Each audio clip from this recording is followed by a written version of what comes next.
O programa a seguir tem classificação indicativa livre.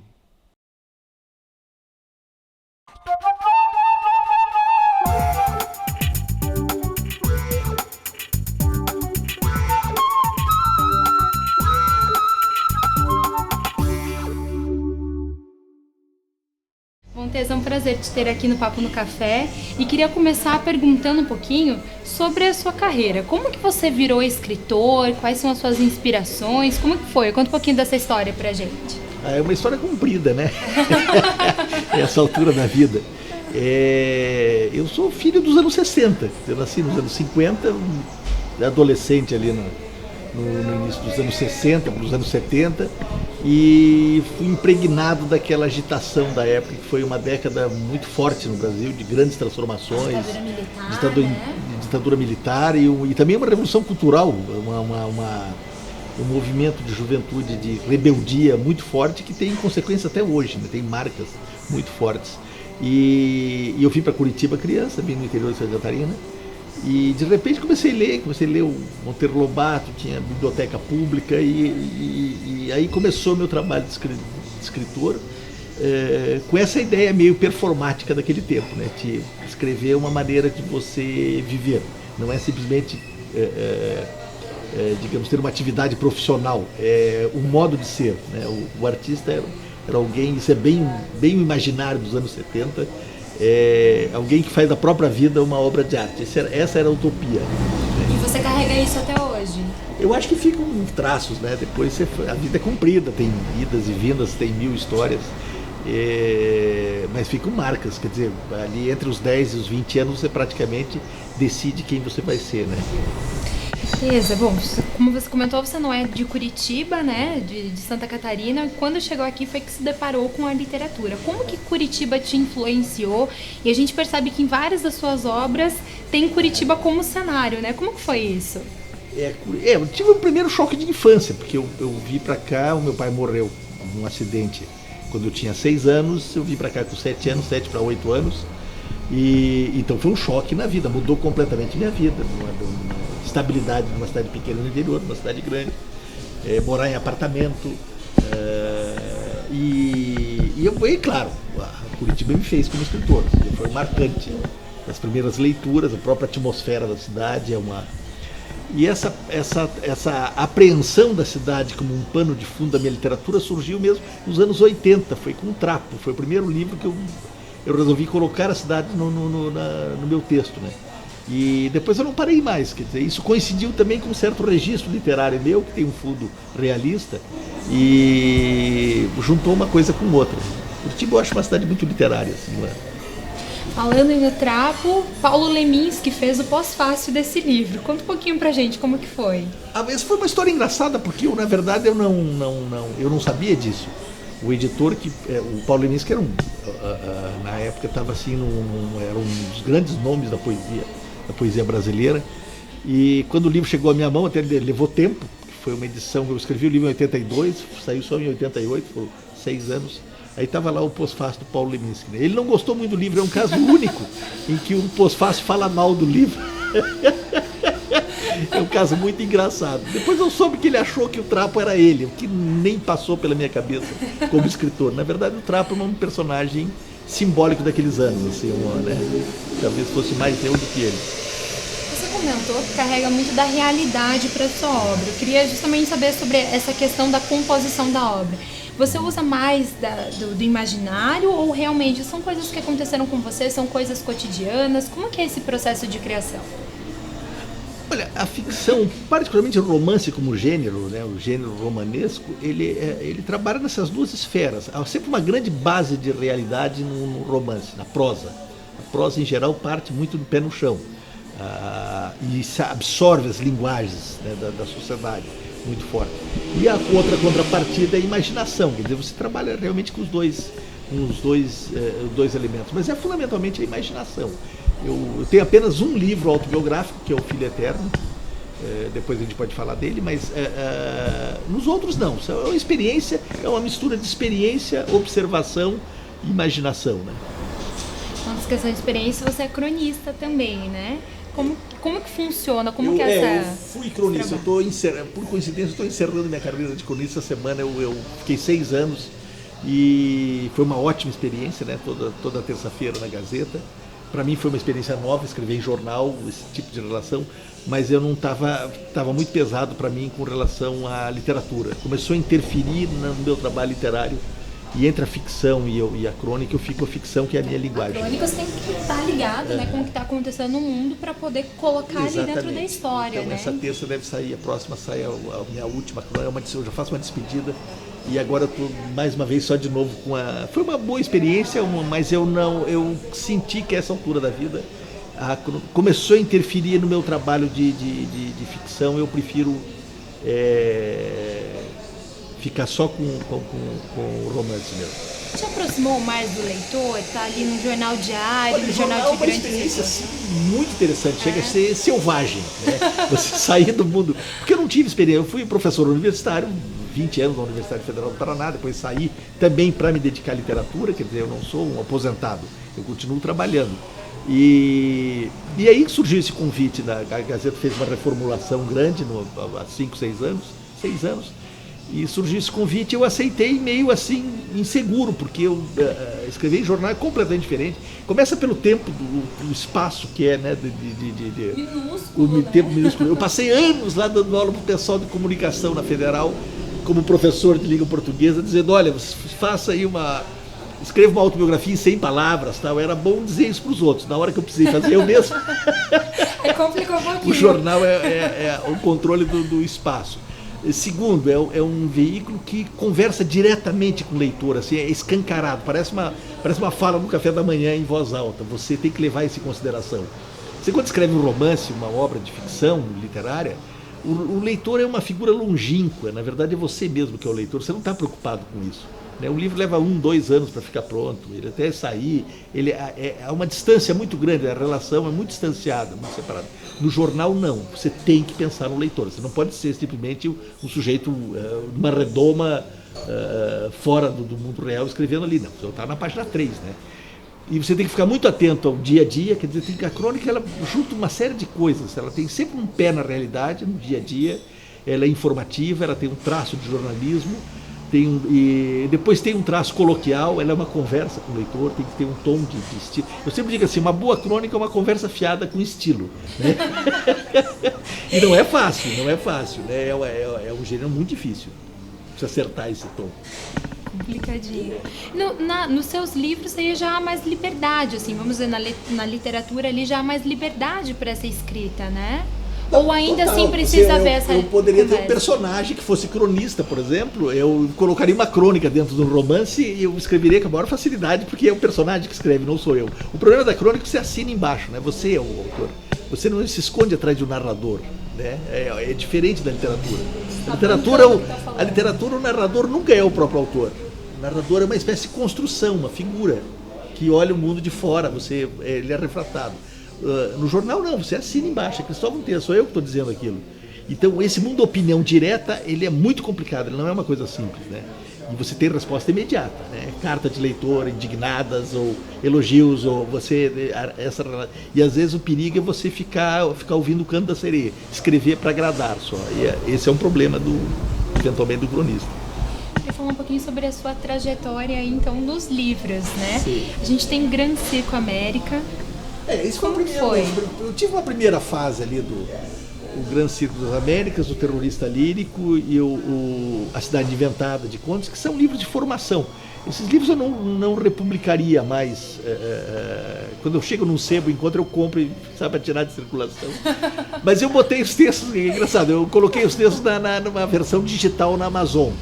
Eu fiz umas edições, quer dizer, se alguém, por curiosidade, quer ver como é que eu escrevia naquele tempo, está lá bem baratinho, lá é a versão digital. Aí eu acho até razoável. Mas não, é uma fase de formação. Meu primeiro livro mais maduro mesmo foi O Ensaio da Paixão, que é de 86. Eu escrevi dos 79, 80, saiu em 85. Depois teve uma reedição na Rocco. O Ensaio da Paixão já foi o livro que eu escrevi antes do Traumas. E me conta então, O Ensaio de uma Paixão foi o livro então mais maduro. O Ensaio da Paixão é o primeiro, assim, eu diria. Era um livro que ele conta Obrigado. Obrigada. ele faz uma recriação da minha experiência na comunidade de teatro. Porque eu, quando jovem, eu não quis fazer universidade. Eu acabei o 2º grau e fui direto para uma comunidade de teatro. Eu fui bem bicho grilo, assim, hippie. Fiquei ali de 68, eu tinha 16 anos. Sim, trabalhei como ator, eu dirigi. O primeiro trabalho meu, assim, foi com 16 anos, eu fui iluminador da Denise Stocklus, uma peça que ela apresentou no teatro de bolso que existia ali na Rua Barbosa. Então eu comecei no teatro e durante muitos anos eu fiquei até 74 praticamente, eu fiquei direto com a comunidade. Depois a minha vida tomou outro rumo, mas eu fiquei ainda com um pezinho assim. E depois eu me tornei professor, aí mudou completamente a minha vida. Mas o Ensaio da Paixão é um livro sobre esse período. É um livro que eu faço assim, um registro meio fantástico. A experiência daquela comunidade de malucos assim, dos anos 70, no pano de fundo da ditadura militar. Isso que eu ia te perguntar, como foi viver essa fase como ator, né, dentro da ditadura militar? Porque tinha uma barreira ali com relação aos assuntos, né, uma censura. Como que foi isso? Bom, existia tal censura prévia, todo texto que você escrevia tinha que levar para a Polícia Federal, que era carimbado, era autorizado, e isso era muito visível, a pressão, você tinha que fazer. E eu participei de um grupo de teatro, por exemplo, que era teatro sem texto, junto com o Wilson Riuapa.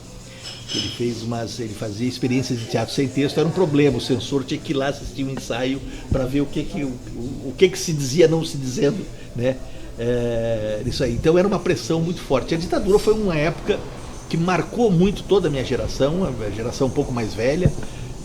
Eu via gente sendo presa, tive parentes meus presos, conheci muita gente que acabou desaparecendo, exilados que foram para o Chile e tal. E naquela minha cabeça de guri ali, 13, 14, 15 anos, aquilo era uma coisa marcante, né? Na formação. E então isso também deixou marcas. No Ensaio da Paixão isso aí aparece diretamente. Depois do Ensaio da Paixão, o que temos? Eu escrevi O Trapo, que foi assim um livro que praticamente me lançou nacionalmente. Foi editado pela Brasilense, que era a grande editora da época. E aí eu não parei mais, eu comecei a ser editado por Rio e São Paulo, que era um outro problema, né? Ele está falando de uma época pré-internet. Então você ser um escritor em Curitiba, ali nos anos 70, 80, era muito difícil. Eu escrevia na máquina de escrever, né? Mandava o correio, mandava aqueles pacotes, levava 3 meses, depois vinha a carta do editor dizendo, infelizmente não podemos publicar. Depois de muito trabalho. Depois de muito trabalho. Então tudo era mais lento, mais devagar, né? O Brasil era uma grande fazenda, assim, a ideia que você tinha assim, era coisa assim, era tudo no lombo do burro, a coisa não era... Então houve uma mudança muito forte em 2 momentos dos anos 90. Primeiro com o Plano Real, que deu assim uma amadurecida econômica no país, deu uma estabilidade, porque eu sou da época que a inflação era uma coisa absurda, 35%, 40% ao mês, chegou a ser 1.900% ao ano, era um delírio, assim, dinheiro não valia nada, você não podia fazer nada, porque o Brasil estava inteiramente estilhaçado. Então o Plano Real fincou o pé do país para começar a se organizar. E segundo, o advento da internet, né, que foi uma outra modernização. Que também mudou o panorama. Com relação à internet, eu sei que você é um amante dos livros, do livro físico, do livro de papel, mas a gente não pode negar que a internet ampliou de forma significativa o acesso ao livro, né? Como que você entende isso? Eu sou otimista com relação à internet. Eu já fui um pouco mais, eu acho que às vezes tem alguns problemas mas o primeiro aspecto, por exemplo, que se você pegar os anos 70 e 80, eles foram civilizados no Brasil pela televisão. E televisão é só oralidade, só se fala. Televisão você não vê nada escrito. O advento da internet mudou essa lógica. Você não abre uma página da internet que não tem coisa escrita. Ele passou a ser um estímulo à palavra escrita. Uma necessidade. As pessoas passaram a escrever e passaram a ler. Claro, você vai dizer tudo fragmentário, uma forma diferente de você organizar o mundo, mas a palavra escrita voltou a ser um valor social, que não era nos anos 70 e 80. Né? A oralidade era a grande marca do país. Então isso aí mudou. Para a literatura foi sensacional. Primeiro que você tem hoje praticamente uma biblioteca universal na internet. Segundo que você facilita, tornou tudo mais rápido a relação entre editores, agora você criou uma outra família de problemas, quer dizer, a questão do excesso de edições. Hoje muita gente se denomina é uma autor. fragmentação toda, é um Big Bang, assim, né? Tem Sim. tudo, pedaços, estilhaços para tudo quanto é parte de informação. O que fazer e como organizar isso aí, que é como a gente se situar nesse mundo é uma questão fascinante para pensar. Mas do ponto de vista da literatura, da civilização literária, a internet melhorou muito. Ela abriu um outro patamar. E até do livro digital, não tenho nada contra o livro digital. Aliás, eu sou leitor de livro digital, né? Eu tenho lá meu Kindle, vivo comprando livro digital e acho que isso aí é um multiplicador, um potencializador. Essa ideia de que o livro digital vai acabar com o livro de papel é bobagem, não vai. Mais ou menos a história do jornal. Exatamente, né? O jornal vai continuar na internet. Quer dizer, o que é o jornal? O jornal é um editor. É alguém que pega o caos de informações e dá um perfil para o leitor, né?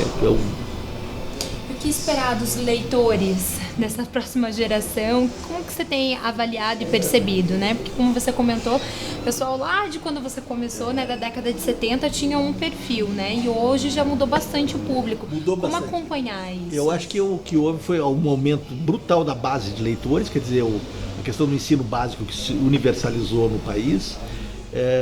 A tendência, se o Brasil não andar para trás, é cada vez ter mais gente na escola, quer dizer, eu tento ser otimista que a educação no Brasil vai se recuperar, que ela está num estado meio trágico do ponto de vista de qualidade de ensino, mas que vai se recuperar, você vai ter uma multidão de leitores que já é mais ou menos visível. O que você não tem nessas novas gerações é uma espécie de educação literária, porque o bazar é gigantesco, mas se você não tem informação, você não sabe o que você vai pegar, né? Por isso que, por exemplo, a boa literatura meio que desapareceu dos best-sellers, né? Ela ficou só literatura de massa e literatura comercial. Ou seja, é um outro público que tomou conta desse mercado. Nada contra, eu acho que isso aí faz mover a máquina as gráficas, as editoras, né? O escritor de sucesso sustenta o que vende pouco. Tem toda uma relação ali que se equilibra. Mas é preciso que você não relativize tudo, você precisa manter padrões de qualidade, você precisa referências literárias, referências culturais, isso é uma coisa que a gente não pode perder de vista, senão é barbárie, né? Sim, e é até complicado porque a gente percebe que às vezes as crianças, os adolescentes se deparam com os grandes clássicos só ali na época do vestibular ou em livros obrigatórios no colégio. Você acha que isso traz um bloqueio para a literatura de clássicos? Olha, é um processo engraçado. Eu tenho uma visão sobre a literatura brasileira. Se você pegar ali os anos 70 e 80, os autores brasileiros eram lidos. O brasileiro lia Érico Veríssimo, Jorge Amado, João Baldo Ribeiro, é o último grande popular daquele tempo. Depois houve um período ali de 2 décadas que a literatura brasileira desapareceu. O leitor brasileiro não lê autor brasileiro, né? Mas agora está voltando. Tem uma nova geração, já sem a memória daqueles anos 70. Eu acho que houve nos anos 80 e 90 uma espécie assim de um controle total. A literatura se refugiou na universidade, ela se elitizou demais, né? Perdeu o contato com o leitor brasileiro. Tem muitas variáveis a considerar aí, mas eu sou otimista, eu acho que está voltando a ser um valor, até pelos eventos literários que hoje se multiplicam toda semana, graças à Lei Rouanet. Toda semana tem em algum lugar do Brasil tem um encontro literário, uma feira, um simpósio, com participação popular até expressiva em muitos casos. Então a tendência é que isso aí melhore. Bom, queria te perguntar então sobre O Filho Eterno. Conta um pouquinho pra gente desse livro, como foi? O Filho Eterno foi um caso assim, muito especial na minha vida, porque eu publiquei o Trapo em 88, depois comecei a publicar uma série de livros, saiu o Juliano Pavolini, que vai virar filme agora com o Caio Blatt, né, que vai dirigir, Uma Noite em Curitiba, o Suavidade do Vento, o Fantasma da Infância.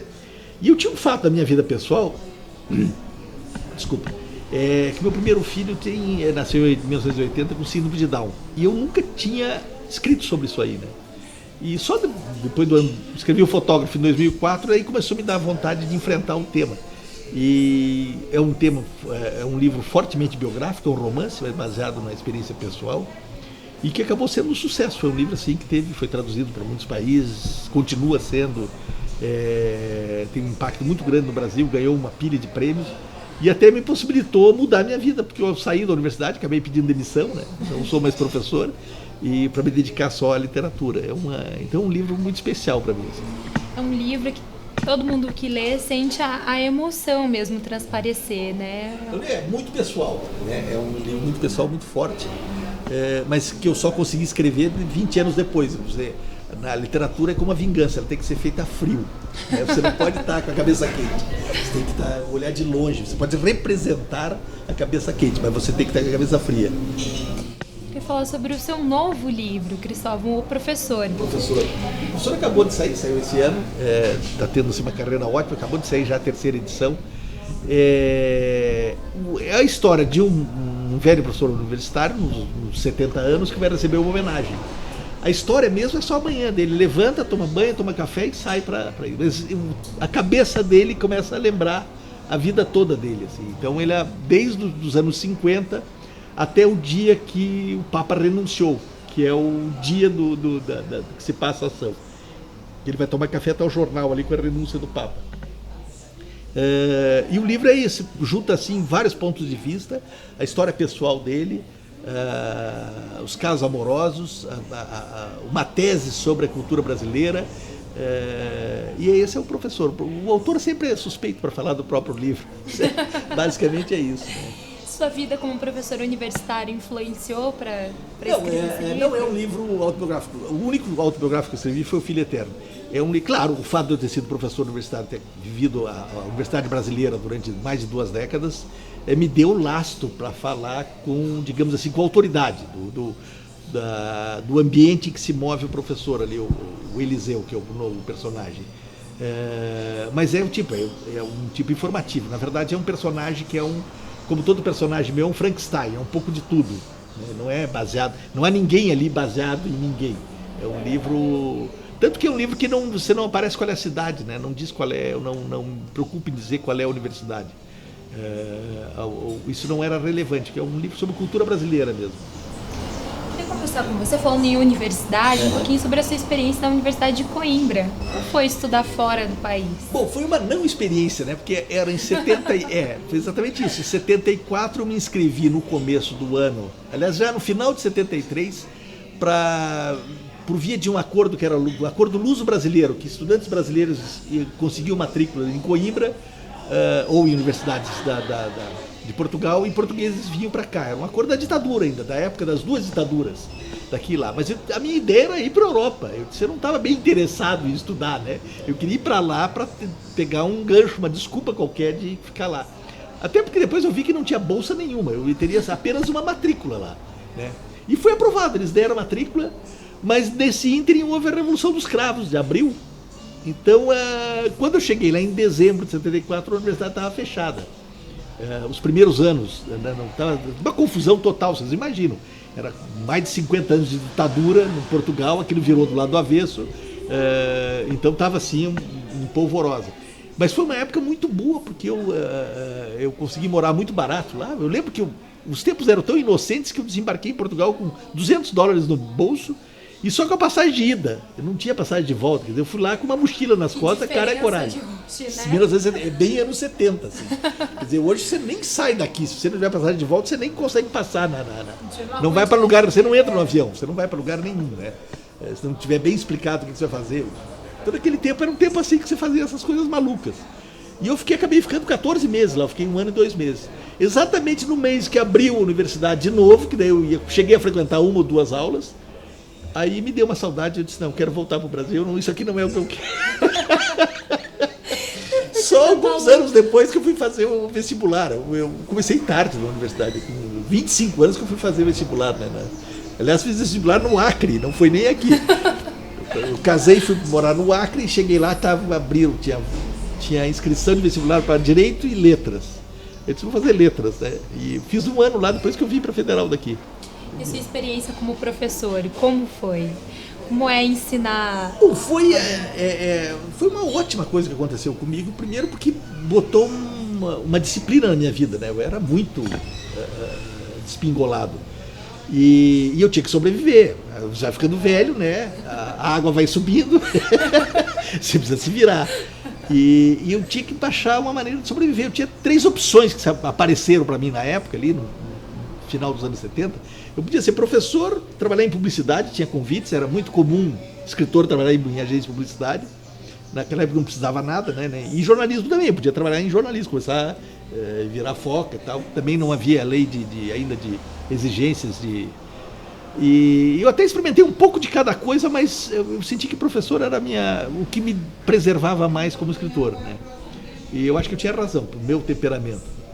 E aí eu acabei fazendo letras aqui, terminei aqui, fiz mestrado, depois fiz um concurso em Santa Catarina, dei 2 anos aula lá e depois abri o concurso aqui e vim para cá. E aí fiquei 20 anos, fiquei 24 anos somando tudo aqui, dando aula para comunicação e para letras. Foi uma experiência maravilhosa. Escrevi 2 livros didáticos, baseados todos nas aulas que eu dava, junto com o professor Carlos Alberto Faraco, que foi meu grande mestre na área de linguística, né?